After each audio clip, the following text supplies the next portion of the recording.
Despite being the production designer, most of my work on sweepers came down to dressing and working with props on the shoot day. So for this analysis, I will be using the prop segment of the NOS handbook.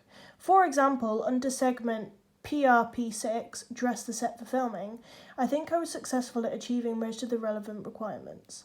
Although I wasn't working to a designer's blueprints, I had scouted the room ahead and planned where each element should be. Then on the day I put this into action. I ensured that light props were securely fixed into place as suggested on point P12, and if props or dressings weren't secured down, then I at least marked them with tape and took reference photos. This was particularly relevant because most of the set was moved over the course of the shoot to cheat shots. And I had to move dressings back into place afterwards to match previous takes. I also carried out maintenance repairs, albeit minor, on the dressings to keep the background consistent, which you can see in P13, and as stated in P10, I made, produced and assembled the props promptly. This also relates to maintaining the continuity of hand props and redressing sets during production, which is module PRP10. There we go. This only further outlines points that I have already mentioned, such as making accurate records of all changes made during the shoot sequences, which is P6.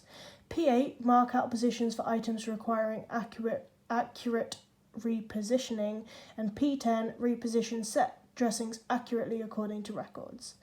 In terms of pre-production for sweepers, I believe that I definitely made progress from the earlier shoot Lemon and Mace.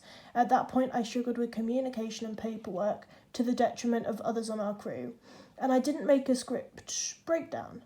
This takes me back to segment PD2. PD2 of the production design NOS blueprint, which I mentioned in the Lemon and Mace breakdown. This is where I specifically tried to improve after the last shoot. For example, I made both a script breakdown and a props list, which could both be found on shared folders. This relates to P1, communicate relevant information about visualization and its achievement to appropriate people at appropriate times. Although the script breakdown was pretty bare bones, I communicated the necessary information required for this level of shoot, and it gave me a fundamental understanding of what is needed from my paperwork. Although my skills with pre-production have much improved over time, they are not fully developed, and I would like a bigger project that gives me the opportunity to fully explore what can be done with a script breakdown. So to improve from this shoot, I think I most need to work on how I work with my actors as a props person, which you can see in section PRP8. This would include skills such as carrying out demonstrations at pace, which enables actors to observe the operation of props, and allowing actors to ask questions that could relate to my department.